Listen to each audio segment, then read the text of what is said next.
جس کا جی چاہے جس نے آ کر کے چوک بنا دیا، جس نے چاہا وہاں پر جھنڈا لا کر کے کھڑا کر دیا، بالکل ان تمام چیزوں کو ختم کر دیا جائے، یکسر بالکل مکمل طور سے انہیں ختم کر دیا جائے۔ یقیناً کہ اہل بیت ہمارا ایمان ہے، ہمارا ایقان ہے، ہماری جان ہے۔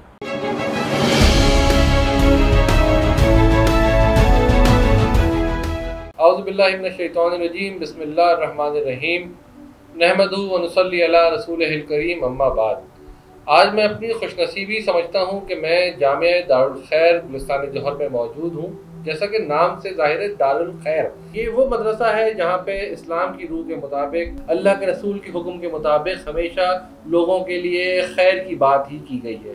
اس مدرسے کے محتمم، اس مدرسے کے داعی، اس مدرسے کے بانی علامہ حضرت محمد اسفندیار خان صاحب مرحوم تھے، جن کی شفقت ہم پہ ہمیشہ رہی۔ آج میری خوش نصیبی ہے کہ ہمارے ساتھ مدرسہ دارالخیر کے ناظم اعلیٰ احمد الرحمان صاحب موجود ہیں۔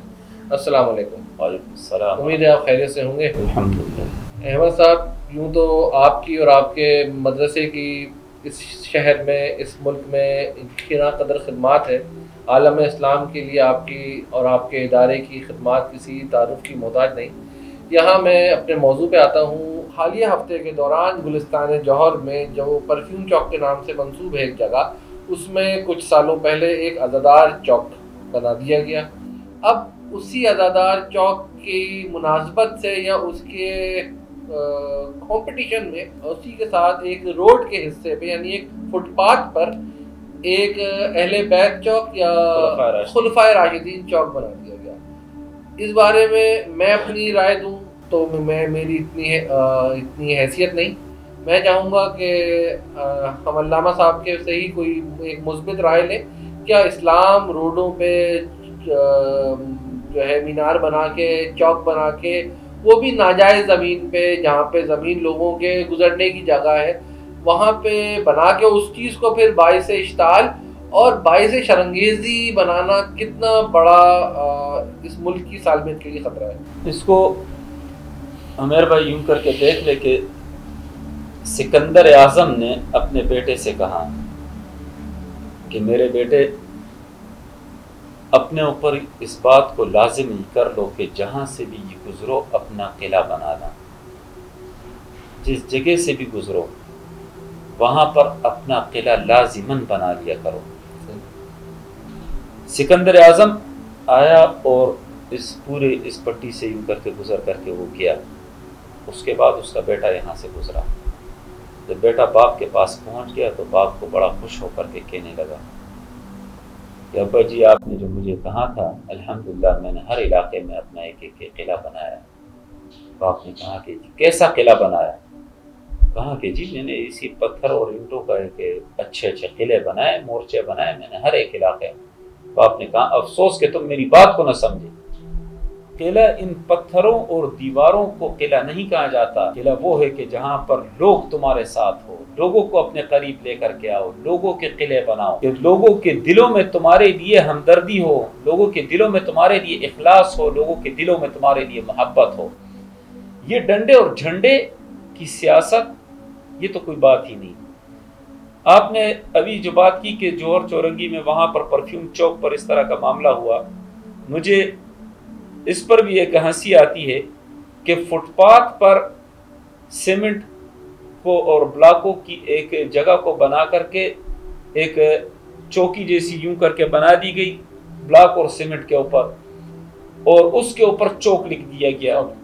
یعنی ایک پڑھا لکھا شخص اس کے اوپر چوک لکھ رہا ہے کہ جس کے پاس یو ٹرن بھی نہیں ہے اور جہاں پر کوئی چوک بھی نہیں ہے۔ چوک کہاں کسے کیا؟ چوک آتا کس معنی میں ہے؟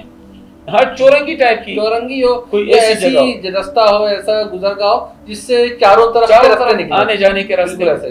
فٹ پاتھ کے بیچ میں سیمنٹ کے اوپر جناب والا لکھ لیا گیا کہ یہ چوک ہے۔ اب وہ تو چوک ہو نہیں سکتا۔ تو سب سے عجیب سی بات یہ ہے۔ دوسری بات یہ ہے کہ اسی فٹ پاتھ پر ایک جگہ پر علمدار چوک بنا ہوا ہے، علمدار چوک، اس سے آگے نکل کر کے آزادار چوک بنا ہوا ہے، اس سے پہلے ختم نبوت چوک بنا ہوا ہے، اس کے بعد بھی وہاں پر آگے جا کر کے میلاد چوک بنا ہوا ہے، وہ بھی ہے، اور سب سے مشہور وہاں پرفیوم چوک ہے، وہ اور پرفیوم چوک جو ہے وہ کہیں نہیں بنا ہوا۔ اب آپ اندازہ لگائیں، پاکستان میں لکھا ہوا ہے پرفیوم چوک، اندازہ لگائے کہ وہ پرفیوم چوک والا اس نے وہ قلعوں کا کام کیا کہ لوگوں کی زبانوں پر وہ لے کر کے آیا۔ اب ہر ایک شخص پرفیوم چوک کو تو جانتا ہے، لیکن اس پتھر کے اس چوک کو کوئی نہیں جانتا۔ اندازہ لگائے کہ اس نے وہ والا کام کہ سکندر اعظم کا کام اس پرفیوم چوک والے نے کیا ہے کہ لوگوں کی زبانوں پر اپنے چوک کا نام وہ لے آیا۔ اب یہاں پر اگر خلفائے راشدین چوک بنایا گیا، اس میں کوئی شک نہیں ہے کہ کئی سال پہلے سے علمدار چوک اور آزادار چوک موجود تھے وہاں پر، کئی سالوں سے ہم دیکھ رہے ہیں وہ ہے وہاں پر۔ اب کچھ دنوں سے وہاں پر خلفائے راشدین چوک بنایا گیا، حکومت کو چاہیے کہ بالکل ان تمام چوکوں کو ختم کر دیا جائے، ان تمام چوکوں کو مسمار کر دیا جائے۔ یہ حکومت کی ملکیت ہے، روڈوں پر بلا وجہ جس کا جی چاہے، جس نے آ کر کے چوک بنا دیا، جس نے چاہا وہاں پر جھنڈا لا کر کے کھڑا کر دیا، بالکل ان تمام چیزوں کو ختم کر دیا جائے، یکسر بالکل مکمل طور سے انہیں ختم کر دیا جائے۔ لیکن اگر حکومت اسے ختم نہیں کر سکتی اور حکومت وہاں پر خلفائے راشدین چوک پر کہ جس کے اوپر لکھا ہوا ہے کہ خلفائے راشدین، وہ لفظ لکھا ہوا ہو کہ خلفائے راشدین کے نام پر وہاں پر حکومت پولیس اہلکار کھڑے ہو کر کے ہتھوڑے برسائے اور صرف اسی کو ختم کرے، یہ ناجائز، تو یہ بالکل ہی لازمی بات ہے کہ اہل سنت اور سنی مسلمانوں کے لیے بہت ہی زیادہ تکلیف دہ ایک عمل ہے۔ احمد بھائی یہ بھی تو ہو سکتا ہے کہ تمام سنی مسلمانوں کے جذبات کو ابھارنے کے لیے یا ان کے جذبات کو بھڑکانے کے لیے کوئی شوشہ چھوڑ دیا گیا ہو، کوئی ایسی بات کی جائے کہ دونوں میں منافرت پھیل جائے، اور شیعہ اور سنی جو عام لوگ ہیں جو جوہر میں ایک دوسرے کے پڑوس میں ہی رہتے ہیں، پڑوس میں رہتے ہیں، ہمارے دروازے ایک دوسرے کے ساتھ ہیں، ایک طرف سنی دوسری طرف، جبکہ وہ پتھر کی چوک اپنی جگہ۔ بالکل اب یہ جو بھی پولیس والا تھا جس نے بھی ہتھوڑے برسائے وہ آئیڈینٹیفائی اب تک نہیں ہوا ہے۔ اس کا اس طرح سے ہوا کہ جن حضرات نے یہ چوک تعمیر کیا، اب یہ کل بھی تمام دن ہم اسی اجلاس میں بیٹھے رہے، علماء کا اجلاس تھا، نمائندہ اجلاس، پھر اس کے بعد ڈی سی کے یہاں پر بھی گئے، ڈی سی آفس میں، وہاں پر بھی ہم نے ان سے بات چیت کی کہ ہم قطعاً فرقہ واریت کو نہیں چاہتے، ہم گلستان جوہر میں رہنے والے اس علاقے کے مکی ہیں، ہم اس وجہ سے ان علماء کو اپنے ساتھ اٹھا کر کے آپ کے پاس آئے ہیں کہ خدا را ہمارے علاقے میں امن و امان کو قائم کیا جائے، کہ ہمارے علاقے میں فرقہ وارانہ فسادات نہ ہو، اشتعال انگیزی نہ ہو، کسی بھی قسم کا تصادم نہ ہو، وہاں پر ہمارے علاقے میں امن و امان ہو، ہم آپ کے پاس اس لیے آئے ہیں۔ اب ہوا یوں ہے کہ باقاعدہ گلستان جوہر کے تھانے سے اجازت لی گئی، جس نے یہ چوک تعمیر کیا۔ جب یہ چوک تعمیر ہو رہا تھا تو پولیس کی موبائل وہاں پر کھڑی ہوئی موجود ہے، جبکہ وہ علاقہ شاید شار فیصل کی حدود میں آتا ہے۔ جی، باقاعدہ وہاں پر تھانے کی گاڑی کی موجودگی میں وہ چوک قائم کیا گیا، وہ چوک وہاں پر قائم کیا گیا، یہ سب کچھ ہوا۔ اب جب چوک وہاں پر بن گیا، پولیس کی موجودگی میں بنا، تو اس کے بعد پھر اس طرح سے ہوا کہ جس وقت اس چوک کو گرایا جانے لگا تو اس وقت بھی پولیس کی موبائل ہی کھڑی ہوئی ہے، اور پولیس کی موبائل وہاں پر کھڑے ہو کر کے وہ وہاں پر حفاظتی اقدامات کر رہے ہیں، اور وہاں پر ایک دو حضرات جو کہ یقیناً پولیس کے ہی ہوں گے وہ خلفائے راشدین کے نام پر ہتھوڑے برسا رہے ہیں۔ اگر آپ نے اس کو ختم ہی کرنا ہے تو آپ ان تمام چوکوں کو جتنے اس لائن میں بنے ان سب کو ختم کر دے، وگرنہ ہر ایک مسلک نے وہاں پر اپنا ایک ایک چوک بنایا ہوا ہے اور ایک ایک جھنڈا انہوں نے لگایا ہوا ہے۔ اور سب سے بڑی بات یہ ہے کہ نہ چوک پر اور نہ جھنڈے پر نہ کسی جماعت کا نام، نہ کسی مدرسے کا نام، نہ کسی ادارے کا نام ہے، بلکہ صرف اور صرف اس علاقے کے سنی مسلمانوں نے خود اس چوک کو تعمیر کیا ہے اور خلفائے راشدین کا نام اس چوک پر لکھا اور خلفائے راشدین کا نام اسی جھنڈے پر لکھ دیا گیا۔ لیکن افسوس کی بات یہ کہ خلفائے راشدین کے نام کے جھنڈے کو نیچے ہی گرایا گیا کہ جس پر اصحاب رسول اللہ جلیل القدر صحابہ کے نام ہیں، خلفائے راشدین کے نام ہیں، انہیں گرایا گیا۔ اور وہیں پر اس چوک پر ہتھوڑے برسائے گئے۔ ہمیں صرف اور صرف یہ درد ہے اس بات کا، بحیثیت مسلمان کے ایسا نہیں ہونا چاہیے تھا۔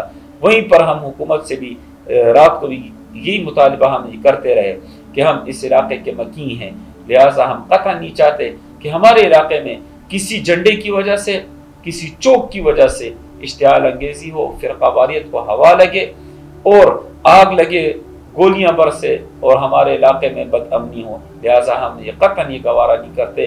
حکومت جہاں تک چاہتی ہے اور جس طرح چاہتی ہے ہم ان کا ساتھ دینے کے لیے تیار ہیں، امن و امان کے لیے۔ بس ہمارے اس علاقے میں امن و امان کو قائم کر دیا جائے اور فرقہ واریت کا خاتمہ ضرور۔ یہاں پہ ہماری گفتگو کا سلسلہ ہے اور اس وقت کراچی شہر میں یہ مسئلہ گلستان جوہر سے فروغ پاتا جا رہا ہے کہ پہلے عزادار چوک، پھر علمدار چوک، اب خلفائے راشدین چوک، اس سے پہلے یہ جگہ پرفیوم چوک کے نام سے منسوب تھی۔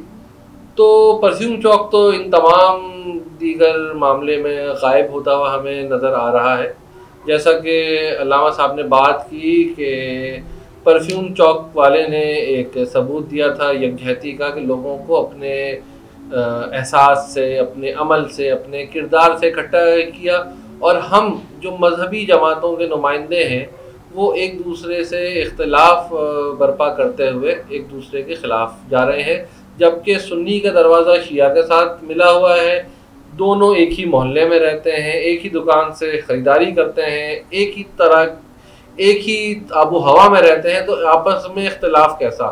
یہاں پہ جاگ کراچی کا مقصد صرف اتنا ہی بتانا تھا کہ اہل بیت خلفائے راشدین سے بالکل بھی الگ نہیں، اہل بیت کی جہاں سے ابتدا ہوتی ہے یعنی حضرت علی کرم اللہ وجہ، وہ بھی ان خلفائے راشدین میں ہی آتے ہیں۔ چوتھے خلیفہ عالم اسلام کے حضرت علی کرم اللہ وجہ ہیں، جو داماد رسول بھی ہیں، جو رسول اللہ صلی اللہ علیہ وآلہ وسلم کی آل میں سے بھی ہیں، وہ بھی انہی خلفاء میں شامل ہیں۔ تو یہاں پہ پھڈا کیا ہے، یہاں پہ ہنگامہ کیا ہے، یہ کسی کے سمجھ نہیں آ رہا۔ تو تمام لوگوں کو یہ سوچنے کی، سمجھنے کی ضرورت ہے کہ علماء حق ہمارے ساتھ موجود ہیں، جو کہ اس بات کی یکسر نفی کرتے ہیں کہ اس جگہ پہ بننے والے تمام عمارتیں، تمام چھوٹے چھوٹے چوک یا نشانیاں ناجائز ہیں۔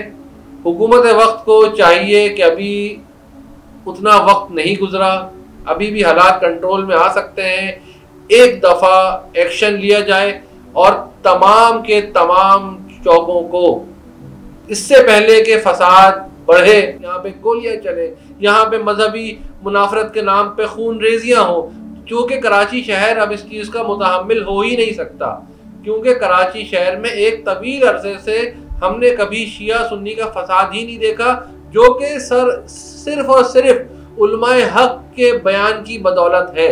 جس مدرسے میں موجود ہوں اس کا نام ہی جامعہ دارالخیر ہے۔